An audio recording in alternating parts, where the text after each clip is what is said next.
இந்த வீடியோவில் நம்ம எப்படி டேபிள் கிரியேட் பண்ணுறது அப்படின்றது பார்க்கலாம். அதுக்கு நான் யூஸ் பண்ண போகிற டேட்டாபேஸ் வந்து தேடல். இந்த வீடியோ சீரிஸ் முழுக்கவே நம்ம அந்த தேடல் டேட்டாபேஸ் தான் யூஸ் பண்ண போகிறோம். ஜஸ்ட் இதை எக்ஸ்பேண்ட் பண்ணிக்கிறேன். இதில் பார்த்தீங்கன்னா டேபிள் அப்படின்னு ஒரு ஃபோல்டர் இருக்குது. இதை எக்ஸ்பேண்ட் பண்ணால் இப்போதைக்கு நம்மளுக்கு எந்த ஒரு டேபிளும் ஜென்ரேட் ஆகலை. இப்போ தான் நம்ம புதுசாக ஃபஸ்ட்டு டேபிள் ஒன்று கிரியேட் பண்ண போகிறோம். அது கிரியேட் பண்ணுறதுக்கு அந்த டேபிள் அப்படின்ற ஃபோல்டருக்குள்ள கிளிக் பண்ணி ரைட் கிளிக் பண்ணி நியூ டேபிள். ஸோ இப்போ நமக்கு காலம் ஸ்பெசிஃபை பண்ண சொல்லுது. எப்போதுமே ஒரு டேபிளில் ஃபர்ஸ்ட் காலம் வந்து பிரைமரி கீயை செட் பண்ணிவிடுங்க. அதாவது இந்த பிரைமரி கீயோடைய டேட்டா டைப் வந்து இன்டீஜர், விச் மீன்ஸ் இந்த காலம் ஃபஸ்ட் ஒரு டேபிளுடைய ஃபர்ஸ்ட் காலம்னால வந்து நம்பர்ஸை மட்டும் தான் அக்செப்ட் பண்ணிக்க முடியும். நம்ம ஏன் இதை கொடுக்குறோன்னா, இந்த பிரைமரி கீன்றது எப்போதுமே யூனிக்காக இருக்கும். ஒரு வாட்டி வந்த இன்ஃபர்மேஷன் வந்து திரும்பி வராது. அதாவது நம்பர்ஸில் வந்து இப்போ 1 2 3 அப்படின்னு இன்க்ரிமெண்ட் ஆகிட்டே இருக்கும். ஸோ ஒரு வாட்டி ஆட் ஆன இன்ஃபர்மேஷன் வந்து இன்னொரு வாட்டி ரிப்பீட் ஆகாது. ஸோ அதுதான் இந்த பிரைமரி கீயோடைய தனித்துவம் அப்படின்னு கூட சொல்லலாம். ஸோ நான் பிரைமரி கீயை வந்து ஸ்பெசிஃபை பண்ணுறதுக்கு நான் என்ன பண்ணுறேன், ஸ்டூடெண்ட் ஐடி அப்படின்னு கொடுத்துட்றேன். இப்போ நான் கிரியேட் பண்ண போகிற அந்த டேபிளோடைய நேம் வந்து ஸ்டூடெண்ட் இன்ஃபர்மேஷன். ஸோ அதுக்கு தான் என்னோடய ஃபர்ஸ்ட் காலம் நேம் வந்து நான் ஸ்டூடெண்ட் ஐடின்னு கொடுத்துட்டேன். இந்த ஸ்டூடெண்ட் ஐடி வந்து திரும்பி ஒருத்தருக்கும் ரிப்பீட் ஆகாது, எல்லாருக்கும் யூனிக்காக இருக்கும். அதே நான் வந்து பிரைமரி கீயாக ஃபிக்ஸ் பண்ணிக்கிறேன். ஸோ அதனால தான் அதை நான் பிரைமரி கீன்னு சொல்கிறேன், யூனிக்காக இருக்கனால தான். இதோட டேட்டா டைப் வந்து எப்போவுமே இன்டீஜர். அண்ட் இதை பிரைமரி கீயாக செட் பண்ணுறது ரொம்ப ஈஸி. அந்த காலமை செலக்ட் பண்ணிவிட்டு ரைட் கிளிக் பண்ணி செட் பிரைமரி கீ, அவ்வளோதான் பண்ண வேண்டியது. நான் செட் பிரைமரி கீன்னு சொன்ன உடனே ஆட்டோமேட்டிக்காக இந்த அலோ நல்ஸ் அப்படின்ற இந்த செக் பாக்ஸ் ரிமூவ் ஆகிடும். ஏன்னா பிரைமரி கீன்றது வந்து எப்போதுமே கண்டிப்பாக ஏதாவது ஒரு வேல்யூ உள்ளே இருந்துகிட்டே இருக்கும். ஸோ அதுதான் பிரைமரி கீயோடைய தனித்துவம்னு கூட சொல்லலாம். எம்டியாக பிரைமரி கீ இருக்கவே இருக்காது, இந்த பர்டிகுலர் காலம் மட்டும். அண்ட் இது கீழே வந்தீங்கன்னா ஐடென்டிட்டி ஸ்பெசிஃபிகேஷன், அதாவது இந்த ஏரியா என்னன்னா, இந்த பர்டிகுலர் காலம் நான் செலக்ட் பண்ணியிருக்கனால தான் எனக்கு இந்த பர்டிகுலர் காலம் ப்ராப்பர்ட்டி வந்து இங்கே காமிக்குது. இதில் கொஞ்சம் கீழே வந்தீங்கன்னா இங்கே வந்து ஐடென்டிட்டி ஸ்பெசிஃபிகேஷன் அப்படின்னு ஒரு ஏரியா பார்க்கலாம். அதை எக்ஸ்பேண்ட் பண்ணி எஸ் கொடுத்துருக்குங்க. இதுக்கு அர்த்தம் என்னன்னா, நான் ஒரு ரெக்கார்டும் இன்செர்ட் பண்ணும்போதும் எனக்கு வந்து இந்த ஸ்டூடெண்ட் ஐடின்றது ஆட்டோ இன்க்ரிமெண்ட் ஆகும். அதாவது நான் ஃபஸ்ட்டு ஸ்டூடெண்ட்டோட இன்ஃபர்மேஷனை இன்செர்ட் பண்ணும்போது எனக்கு அது 1 ஆகும். அடுத்த இன்ஃபர்மேஷனை நான் இன்செர்ட் பண்ணும்போது அது 2 ஆகும். ஆட்டோமேட்டிக்காக அது 1 by 1 இன்க்ரிமெண்ட் ஆகிட்டே இருக்கும். அதுக்காக தான் நான் இந்த இடத்துல ஐடென்டிட்டி வந்து எஸ்ன்னு கொடுக்குறேன். அண்ட் ஐடென்டிட்டி இன்க்ரிமெண்ட் வந்து 1ன்னு கொடுத்துருக்கேன். ஏன்னா 1 by 1 அது இன்க்ரிமெண்ட் ஆகணும். நீங்கள் இது 2ன்னு கொடுத்து இந்த இடத்துல நீங்கள் சப்போஸ் 2ன்னு கொடுத்தீங்கன்னா அது 2 by 2 இன்க்ரிமெண்ட் ஆகும். அது நமக்கு தேவையில்லை, நம்ம 1ன்னே வச்சுக்கலாம் டிஃபால்ட்டாக. உங்கள் அப்ளிகேஷனுக்கு ஏற்ற மாதிரி நீங்கள் இந்த இடத்துல மாற்றிக்கலாம். நான் வந்து என்னோடய ஃபஸ்ட் காலம் வந்து ஸ்டூடெண்ட் ஐடின்னு கொடுத்துட்டேன். அதுக்கு பிரைமரி கீ செட் பண்ணிவிட்டேன். என்னோடய செகண்ட் வந்து என்னோட ஸ்டூடெண்ட்டோடைய ஃபர்ஸ்ட் நேம். முக்கியமாக நீங்கள் காலம் கிரியேட் பண்ணும்போது காலமில் வந்து ஸ்பேஸ் இருக்கக்கூடாது, அண்டர்ஸ்கோர் மட்டும் தான் இருக்கணும். நம்ம முன்னாடியே சொன்ன மாதிரி டேட்டாபேஸ் கிரியேட் பண்ணும்போது எந்த ஒரு ஸ்பெஷல் கேரக்டர் இருக்கக்கூடாதுன்னு சொல்லணும். அதே மாதிரி தான் இருக்கும். ப்ளீஸ் எந்த ஒரு ஸ்பெஷல் கேரக்டர்ஸ் அண்ட் ஸ்பேஸ்லாம் இதுக்கு கொடுக்காதுங்க. கொடுத்தா நம்மளுக்கு ப்ரோக்ராமை வந்து எக்ஸிக்யூட் பண்ணும்போது கண்டிப்பாக பிரச்சனை வரதுக்கு சான்சஸ் இருக்குது. ஸோ நம்ம வந்து ஸ்பெஷல் கேரக்டர்ஸ் போட்டு சேவ் பண்ண முடியாது.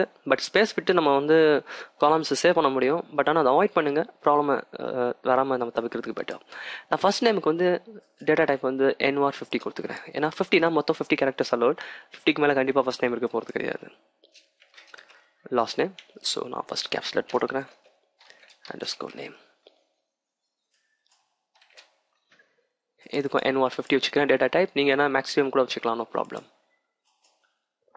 And address, ஸோ அட்ரஸ் கண்டிப்பாக நிறைய இருக்கும். ஸோ அதனால் நான் மேக்ஸிமம் வச்சுக்கிறேன். And phone,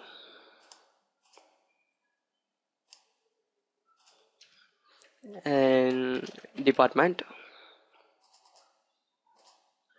ஓகே, இப்போ என்னுடைய டேபிளுக்கு 1 2 3 4 5 6 காலம்ஸ் இருக்குது, இன்க்ளூடிங் 1 பிரைமரி கீயோட. இந்த இடத்துல நான் வந்து அலோ நல் வந்து டிக் கொடுத்துருக்கேன் பார்த்தீங்களா. இதுக்கு என்ன அர்த்தம்னா, ஃபர்ஸ்ட் நேம் வந்து எம்டியாக கூட என்னால் டேட்டா இன்செர்ட் பண்ண முடியும். ஸோ அதுதான் இதோடைய அர்த்தம். இப்போ நான் இதை ரிமூவ் பண்ணி விட்டுட்டேன்னா, நான் வந்து ஃபர்ஸ்ட் நேம் வந்து எம்டியாக வச்சு ஏதாவது டேட்டா இன்செர்ட் பண்ணேன்னா எனக்கு வந்து இந்த இடத்துல எரர் வரும்.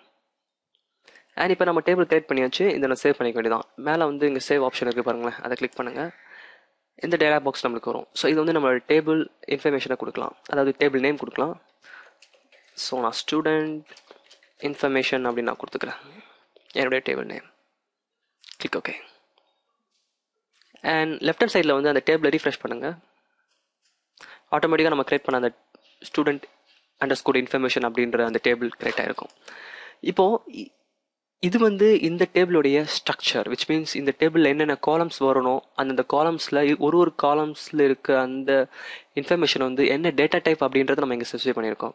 இப்போ ஒரிஜினல் இந்த டேபிள் எப்படி இருக்கும் அப்படின்றத பார்க்கலாம். இந்த டேபிளை ரைட் கிளிக் பண்ணி எடிட் டாப் 200 rows கொடுங்க. இப்போ பார்த்தீங்கன்னா எம்டியாக இருக்குது, ஒரு ரோஸ் கூட இல்லை. ஸோ ஒரு டேபிள் முன்னாடியே நான் சொன்ன மாதிரி ஒரு டேபிள் ஃபார்மேட்டில் நம்மளுக்கு வந்து நம்மளுடைய மேனேஜ்மெண்ட் ஸ்டுடியோ காட்டுது பாருங்களேன். ஸோ இந்த இடத்துல நீங்கள் வந்து டைப் பண்ணிக்கலாம் ஆண்டோ. ஸோ ஸ்டூடெண்ட் ஐடி எதுவும் கொடுக்க தேவையில்ல, ஏன்னா நம்ம ஆட்டோ இன்க்ரிமெண்ட்னு கொடுத்துருக்கோம். நம்ம ஒரு ரெக்கார்டிங் ஆட் பண்ண அதுவே ஆட்டோமேட்டிக்காக 1 2 3 4 5 அப்படின்னு ஆட்டோ இன்க்ரிமெண்ட் பண்ணிவிடும். சுஜேஷ்,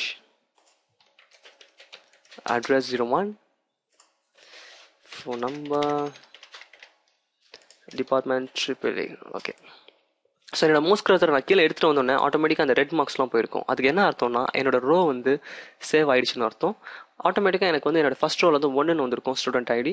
ஏன்னா அது ஆட்டோ இன்க்ரிமெண்ட். ஏன்னா என்னோட மோஸ்ட் க்ரௌசர் நெக்ஸ்ட் ரோக்கு எடுத்துகிட்டு வந்தோன்னா ஆட்டோமேட்டிக்காக அது வந்து அதோடைய ஏன்னா சேவ் ஆகிடுச்சு. சேவ் ஆன உடனே இதுக்கான ஒரு நம்பர் இது அலர்ட் பண்ணுது 1. இப்போ நான் நெக்ஸ்ட் ரோவை நான் கிளிக் பண்ணும்போது இது ஆட்டோமேட்டிக்காக 2ன்னு வரும். ஃபார் எக்ஸாம்பிள் பாருங்களேன், நான் தினேஷன் சும்மா போட்டுட்டு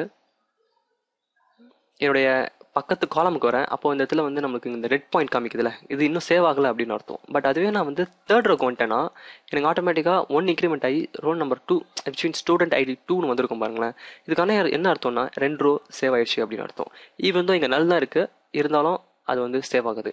ஏன் இங்கே நல்லா சேவ் ஆகுதுன்னா நான் இங்கே வந்து ஸ்பெசிஃபை பண்ணியிருக்கேன் அலோன் நல்ஸ் அப்படின்னு டிக் பண்ணியிருக்கேன். அதனால தான் என்னால் இந்த இடத்துல வந்து ஈஸியாக இன்சர்ட் பண்ண முடியுது எம்டி கேரக்டர்ஸை. ஓகே, இப்போ எப்படி வந்து நம்ம வந்து ஒரு டேபிள் எப்படி கிரியேட் பண்ணுறது அப்படின்றத பார்த்தோம், எந்த ஒரு கோடு எழுதாமல். இப்போ அடுத்த வீடியோவில் நம்ம வந்து SQL query எழுதி எப்படி ஒரு டேபிளை கிரியேட் பண்ணலாம் அப்படின்றத பார்க்கலாம்.